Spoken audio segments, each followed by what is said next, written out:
ഈ തദ്ദേശ സ്വയംഭരണ തെരഞ്ഞെടുപ്പ് UDF-നെ സംബന്ധിച്ച് വളരെ ആത്മവിശ്വാസത്തോടു കൂടിയാണ് ഈ തെരഞ്ഞെടുപ്പിലേക്ക് പോകുന്നത്. വലിയ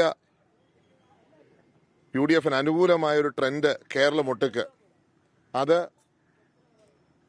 കാസർഗോഡ് മുതൽ തിരുവനന്തപുരം വരെ കാണുവാൻ സാധിക്കുന്ന ഒരു കാര്യമാണ്.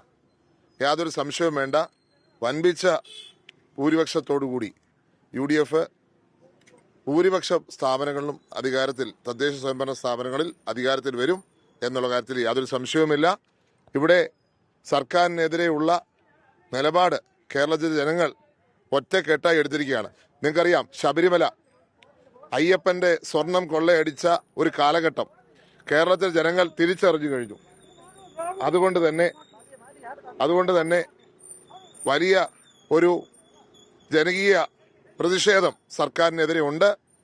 അത് ഈ തെരഞ്ഞെടുപ്പിൽ പ്രതിഫലിക്കും എന്നുള്ള കാര്യത്തിൽ യാതൊരു സംശയവുമില്ല.